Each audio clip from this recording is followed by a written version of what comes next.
I used to count my life in years. 20 years felt like forever. 30 felt like a decade. But the moment I turned 70, something shifted. Not just in my mind, but in how I experience every single day. A year doesn't feel like 12 months anymore. It feels like a season. And that realization? It changed everything about how I live. Today, I'm going to share with you what that actually means and why understanding this might be the most important wake-up call you ever receive. Because whether you're 30 or 60, this truth will reshape how you see the time you have left. You know, there's a psychological concept that I didn't understand until very recently. It's called the subjective acceleration of time. And if you're under 40, you might dismiss it as just something old people talk about. But I'm here to tell you, it's real. It's profound. And it's happening to you right now, whether you realize it or not. Let me paint a picture for you.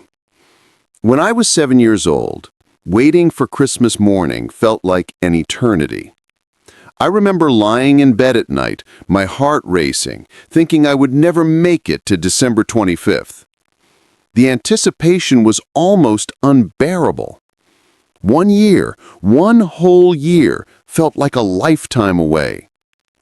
When I turned 8, my birthday seemed impossibly distant. 12 full months stretched before me like an infinite road. But here's what nobody tells you. That feeling never changes because of how your brain calculates time. It changes because what time means to you. When you're 7, a year represents 1/7 of your entire life experience. It's enormous. It's monumental. But when you're 70, a year is only 1/70th of your life. Mathematically, it's much smaller.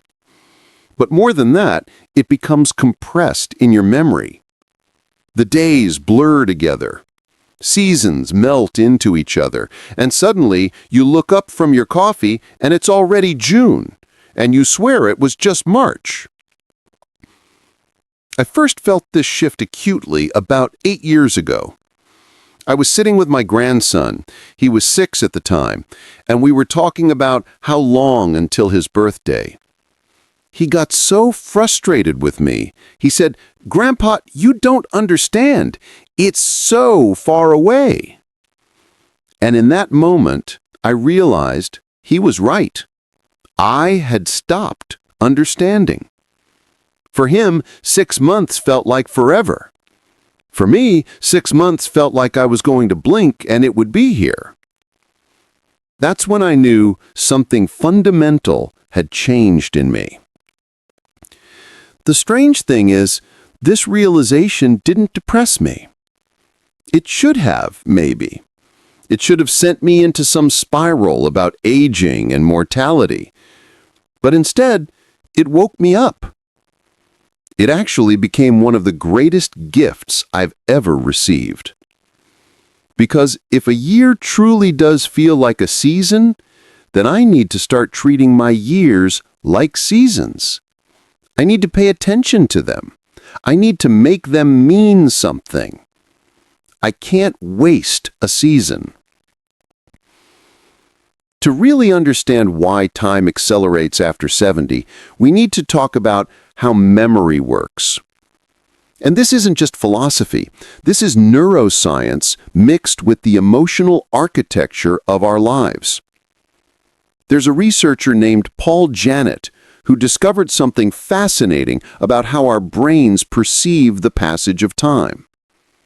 He found that our perception of time intervals is logarithmic, not linear. Meaning, a 5-year-old child doesn't perceive time in the same way a 50-year-old does. The 5-year-old's brain registers time as a much larger portion of their life. But here's the part that really matters: novelty. Novelty is what makes moments stick in memory. When you're young, everything is novel. You're going to school for the first time. You're learning to ride a bike. You're experiencing your first kiss, your first heartbreak, your first job. Every moment is packed with newness. Your brain is literally recording more data, filing more memories, creating more distinct timestamps for moments. So when you remember being 14, you can recall hundreds of distinct moments from that year. The way the October light hit your bedroom, the name of the girl who broke your heart, the taste of the cafeteria pizza on a Tuesday in March. But when you're 75 and you're living a routine, a beautiful routine, mind you, but a routine nonetheless, many days blend together. You wake up, you have your coffee the same way, you might read the newspaper or check on your garden. You have dinner with your spouse or your friends. You go to bed. And while these are meaningful moments, they're not novel. Your brain doesn't file each one away as a distinct memory. So, subjectively, that year disappears faster. You didn't actually live fewer moments, you experienced fewer distinct moments. This is crucial to understand because it means that the acceleration of time isn't necessarily a tragedy. It's a shift in how we're processing reality. I remember reading a journal entry I wrote when I was 47 years old. I was stressed about a business deal that fell through. I spent 3 paragraphs describing this one day, how betrayed I felt, how unfair it was, every detail of the conversation. And I thought, I remember worrying about this, but I can't remember what I ate for lunch most days from that year. But I do remember my father teaching me to prune the roses when I was 8. I can still feel the weight of the pruning shears in his hands, guiding mine. I can hear his voice saying, "Gently now. These are strong enough to handle it, but they're also delicate."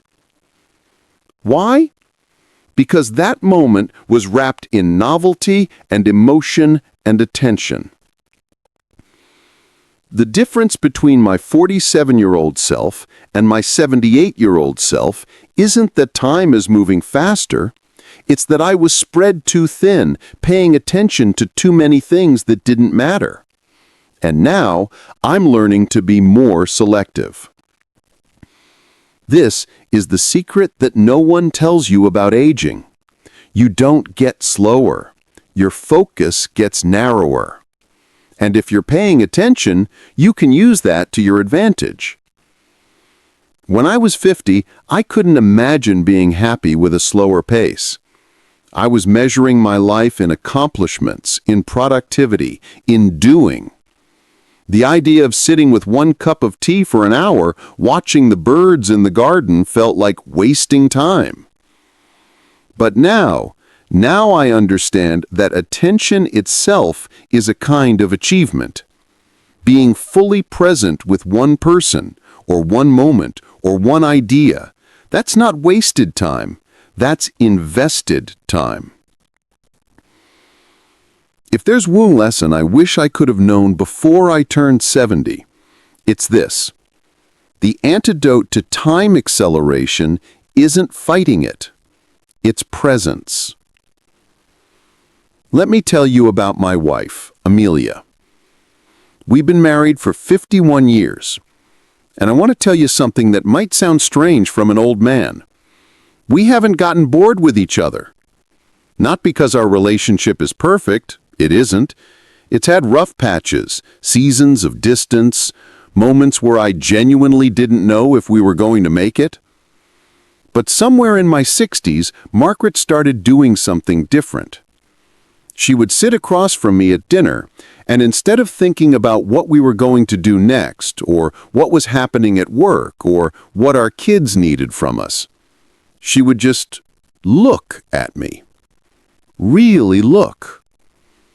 And she would ask me things. Not surface-level things. She would say, What's one thing you've been thinking about that you haven't told me? At first, I thought it was strange. I was used to our conversations being efficient. We'd update each other on our day, make plans, handle logistics. But Margaret was doing something else. She was deciding that these moments were valuable. She was deciding to stay curious. I remember one evening, this was about 15 years ago, she asked me that question. And I told her about a memory that had been haunting me. When I was a boy, maybe 11 or 12, I tried to join a baseball team.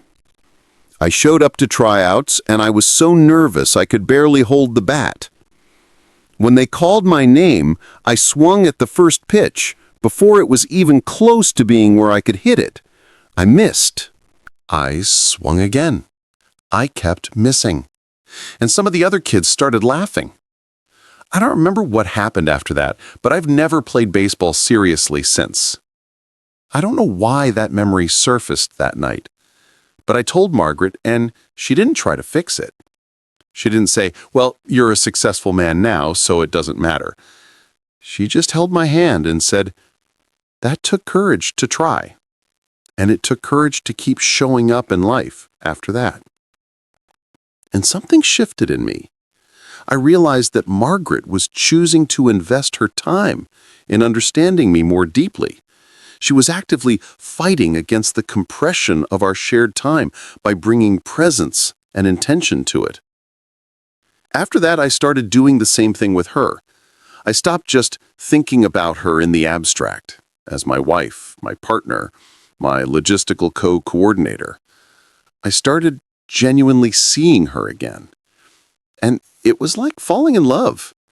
Not the passionate, urgent kind of love you feel in your 20s, but something deeper, more real. Here's what I learned. Time only accelerates when you're not paying attention to it. When you're fully present, moments expand. An hour with someone you love deeply, where you're both genuinely there, feels infinite. It recalibrates your entire experience. I've noticed this with my grandchildren, too. When I try to fit in quality time, rushing through a trip to the park because I have other things to do, the time feels short. The day compresses. But when I give myself permission to be fully there, to follow their interests, to ask them real questions and wait for their real answers, time becomes elastic. We can sit on a bench for what I think is 30 minutes, and it's been 2 hours. And the beautiful thing, my grandchildren remember those fully present afternoons. They don't remember the rushed visits. They remember the time my grandson asked me if I thought clouds were lonely. And instead of answering quickly, I actually considered it and gave him a real reflection. They remember sitting in silence together. They remember feeling like they mattered to me. This is the first big lesson about time after 70. Your time is becoming more precious, yes. But that means each moment you invest in presence becomes more valuable, not less. You have fewer years ahead of you, statistically speaking. But if you're fully living those years, if you're truly there in them, they become rich. They become meaningful. They become enough. The rush I felt in my 30s and 40s and 50s, that rush was making time collapse faster. I was always thinking about the next thing. I was always dividing my attention. And paradoxically, that made every moment feel like it was being stolen away from me. But here's what I didn't understand until much later. Being present doesn't slow down time in a literal, physical sense, but it expands how much life you actually live within each moment. When I turned 70, I made a conscious decision that I think should come much earlier in life. I decided to stop saying yes to things that didn't align with what I actually wanted to be doing with my remaining years. This sounds simple. It's not. Because you see, when you're younger, there's always a reason to say yes. You say yes to the job that pays better but fulfills you less because you need to provide for your family. You say yes to being on the committee, being on the board, being the person everyone can count on because your life feels like it's supposed to look a certain way. You say yes to maintaining relationships with people who don't really add value to your life because that's what you're supposed to do. You say yes to worrying about things that are ultimately outside your control. What people think of you, whether your house is in the right neighborhood, whether your car is new enough. At 45, I was running a marketing firm. I was good at it. I made excellent money. But I hated it. I hated the politics, the constant pressure to perform, the feeling that I was building something for a company that ultimately didn't care about me. I would come home exhausted, fall asleep in front of the television, and wake up feeling like I'd wasted another day. But I didn't leave for another 15 years. Why? Because I'd convinced myself that this was what I was supposed to be doing. I was the provider. I was the successful one. My identity was wrapped up in it. Then I turned 70, and I realized I have maybe 15 or 20 good years left, if I'm lucky, maybe more. But the years where I can be active, where I can travel, where I can be fully engaged in meaningful work, those are limited. And I had wasted so much of the more limited years on things I didn't care about. So I quit. I let go. And I did the thing I'd always wanted to do. I started teaching. Not because it paid well. It didn't. Not because it would impress anyone. It wouldn't. But because it lit me up. It made me feel like I was actually contributing something to the world, directly and immediately. And here's what happened. My relationships got better. My marriage got better. My relationship with my children improved, not because I was less stressed, although I was less stressed, but because I was more present. I stopped bringing the anxiety and resentment of my career home with me. I stopped being the guy who was always mentally somewhere else, always thinking about work, always grinding. But here's what I didn't understand until much later. Being present doesn't slow down time in a literal, physical sense, but it expands how much life you actually live within each moment. This is the second lesson after 70. At 70, time becomes so precious that you can no longer spend it on things that don't matter to you. And the clearer you are about what does matter, the richer your remaining years become. But here's the hard part. This requires ruthlessness. It requires you to disappoint people. It requires you to let go of identities you've held for decades. It requires you to be willing to look foolish or inconsistent. I had a friend, someone I'd known for 40 years, that I realized I didn't actually like very much. We would meet for lunch, and it felt like an obligation. We didn't laugh together. We didn't share values. We just had history. And one day when he asked if I wanted to schedule our regular lunch, I said, I've realized I want to spend my time with people who light me up. And I don't think we're those people for each other. I appreciate everything we've shared, but I think it's okay to let this go. It was uncomfortable. But you know what? He understood. And more than that, I freed up time and emotional energy for relationships that actually mattered. Now, I'm not saying you should become ruthless with your obligations. You still need to care for people who depend on you. You still need to do the work that sustains you. But at some point, life becomes about choosing, really choosing. What do you want to read? Then read that. Don't read what you think you should read. What do you want to spend time on? Do that. Don't do what you think will impress people or what you think will make you a better person if you don't actually care about it. The most valuable shift I made after 70 was learning that I didn't have to earn my existence anymore. I didn't have to prove anything. I was allowed to just be, and to spend my time on the things that aligned with who I actually was, not who I thought I should be. This freed up so much space. You'd think that would lead to wasting time. Instead, it led to a life that felt genuinely meaningful for the first time. Here's something that fascinated me when I first realized it. The moments that stick with us aren't always the big ones. Everyone tells you to make memories. You take expensive vacations, you try to capture special moments, you document everything. And those can be wonderful. But the memories that actually changed me, that actually shaped how I see life, they weren't the vacation photos. They were the small moments. I remember my mother sitting at the kitchen table reading a letter from her brother. I must have been 8 or 9, and she was crying, but they were happy tears. She looked at me and said, "Your uncle is finally going to be okay." And I didn't understand the context. I didn't know what the problem had been. But I understood that she loved him fiercely. That moment taught me something about loyalty and love that no lecture could have. I remember being 17, sitting in my car after being rejected from the college I wanted to go to. And my father came out and sat in the passenger seat and didn't say anything for a long time. And then he said, "You know what I'm most proud of you about? It's not where you go to school. It's that you never quit. And that's never going to change, no matter what happens." That moment rewired how I understood failure. I remember holding my first daughter the day she was born, and she wrapped her tiny hand around my pinky finger, and something in my chest broke open in the most beautiful way. And I've been thinking, what makes these moments stick?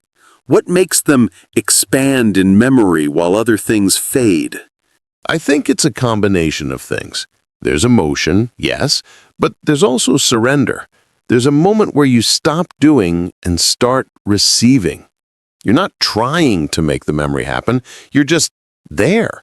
And that presence, that receptivity, it stamps the moment into your being. After 70, I became much more aware of this. I started to understand that the moments worth remembering aren't the ones we perform. They're the ones where we're genuinely, vulnerably present. So I started changing how I spent my time with the people I love. Instead of planning elaborate outings, I started just being with them, cooking dinner together, sitting on the porch in the evening, asking real questions and actually listening to the answers. And the funny thing is, when I stopped trying so hard to make memories, life became full of them. The moments that stick now are the simple ones. The conversation where I learned something I didn't know about my son.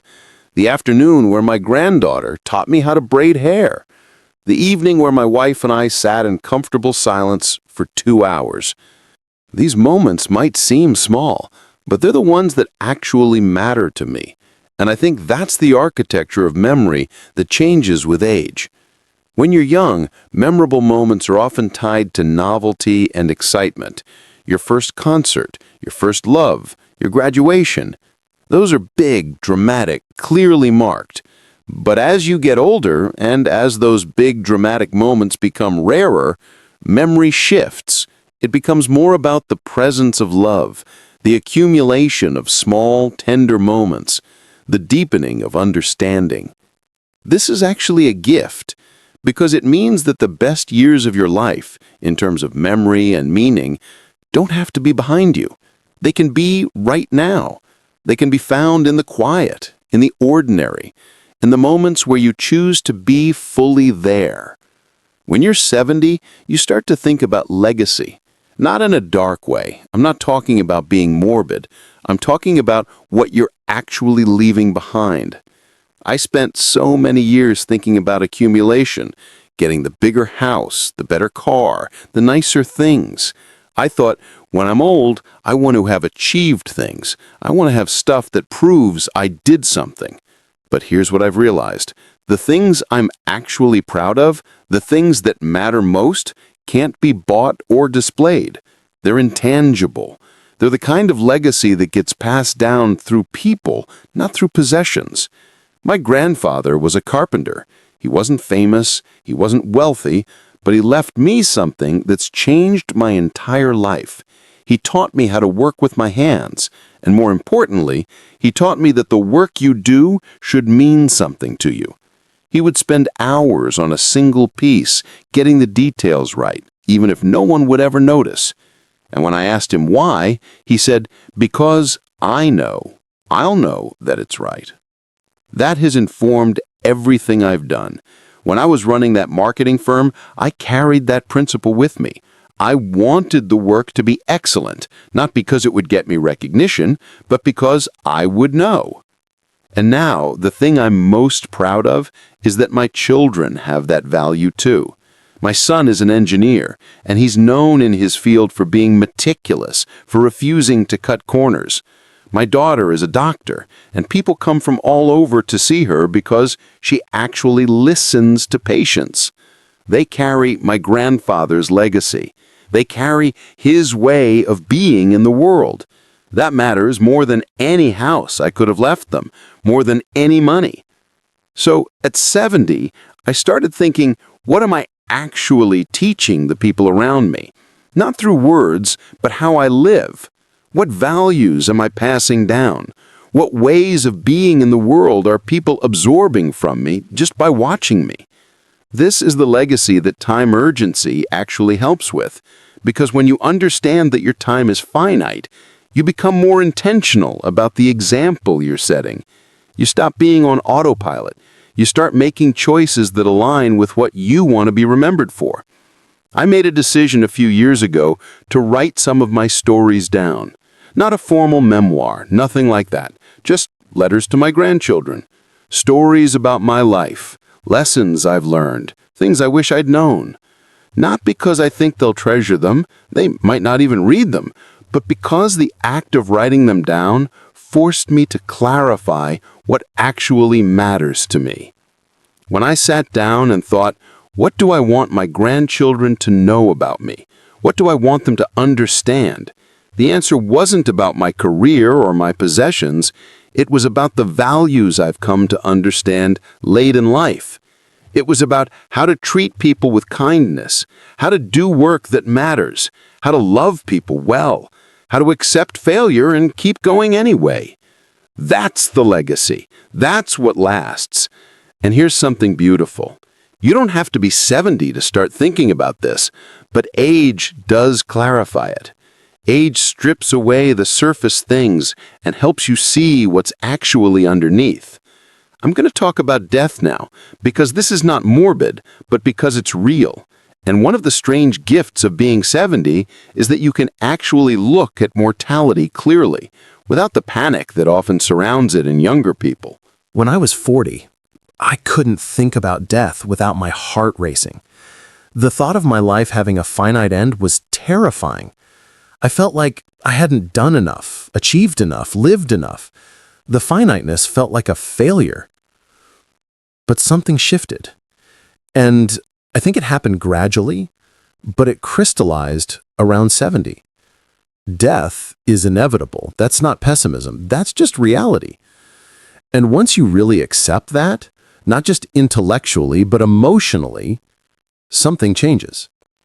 You're no longer racing against the clock. You're no longer trying to win against mortality. Instead, you start to think differently. You think about whether you're spending your time on things that actually matter to you. You think about relationships and whether you're showing up fully in them. You think about what brings you joy and whether you're actually making space for that joy. My father died when I was 65. He had a stroke, and he was gone within 3 days. And I remember sitting in the hospital, and I thought about all the times he'd asked me to come visit, and I was too busy. All the times he'd wanted to talk, and I'd cut the conversation short because I had work to do. All the small rejections, the moments where I prioritized something else over being with him. And it broke my heart, not because I didn't love him, I did, but because I hadn't shown it consistently. I hadn't prioritized him the way I should have. That became the turning point. After he died, I made a promise to myself. I wasn't going to live in that regret, and I wasn't going to repeat it with the people still in my life. What I realized is that mortality isn't something to be afraid of. It's something to be grateful for. Because without it, nothing would matter. Without the fact of death, there would be no urgency to be present, no reason to choose carefully how we spend our time, no motivation to tell people we love them. When I turned 70, I was actually relieved. Not because I was glad to be getting older, I'm not particularly attached to aging, but because 70 felt like a permission slip to stop pretending I had unlimited time. I could finally stop saving the good stuff for later.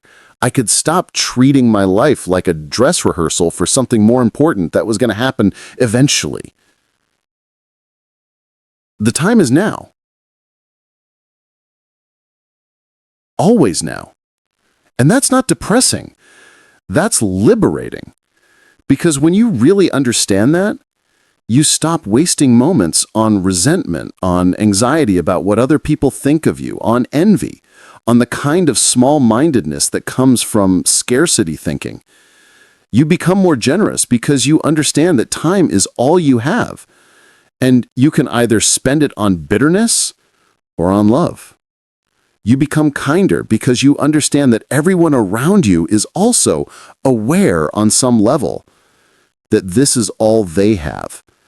Everyone is dealing with that reality, whether they admit it or not. And you become more yourself because you're no longer performing for a future audience. You're living for now. Here's the strange paradox I've discovered.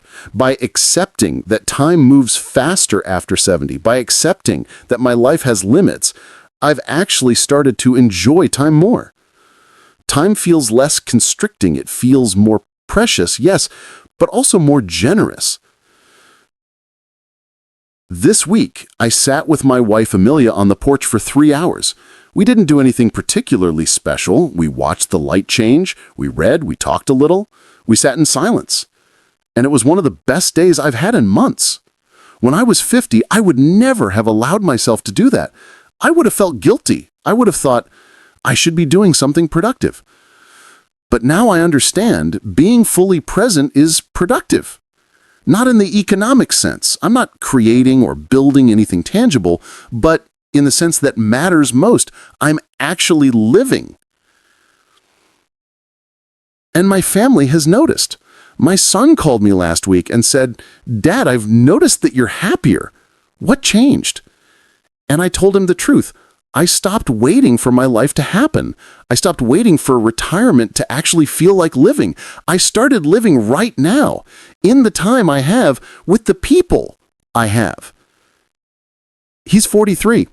He's at the peak of his career. He's busy and stressed and trying to provide for his family, and I could see in his face that what I was saying was landing for him in a way it wouldn't have before, because he's starting to sense, even if he hasn't fully realized it yet, that time is accelerating for him too. The gift I can give him now, the gift I can give all of you watching this, is the knowledge that you don't have to wait. You don't have to get to 70 to realize that the moments you have right now are the most valuable ones you'll ever get. Let me ask you something, and I want you to sit with it for a moment. If you knew that the next 5 years were going to pass as quickly as the last one did, how would you change your life? Not your circumstances. I know some of you don't have choices about your circumstances, but your attention, your presence, your priorities. Who would you make time for? What would you stop doing? What would you start doing that you've been putting off? If you're under 50, this might feel abstract, but I promise you, it's not. 50 will come, and then 60, and then 70. And if you're someone who's been putting off joy, connection, and meaning, those years will fly by while you're busy with the important, urgent, but ultimately less valuable things. I'm not saying to abandon responsibility, but I am saying, is the way you're living your life aligned with what actually matters to you? Or are you living according to a script that someone else wrote? Because that's the realization that hit me at 70. I'd been living according to a script. The script of what a successful man was supposed to do. The script of providing, of achieving, of being dependable and impressive. And the script was fine. It served a purpose. But it wasn't my script. It wasn't the life I actually wanted to live. And when I let go of that script, when I started writing my own story, My relationship with time changed completely. Suddenly, there was enough time. Not literally, I still have a finite amount, but psychologically, temporally, spiritually, there was enough. There was plenty. You know, I've been thinking about why this realization matters so much, and I think it's because our culture is so focused on youth. We're taught to fear aging, to fight it, to pretend it's not happening. And what that does is rob us of the gifts that age can bring. One of those gifts is clarity. After 70, I don't have time for self-deception anymore. I can see what's working and what's not. I can see which relationships are nourishing and which are draining. I can see which of my worries were valid and which were just anxiety looking for something to latch onto. Another gift is detachment.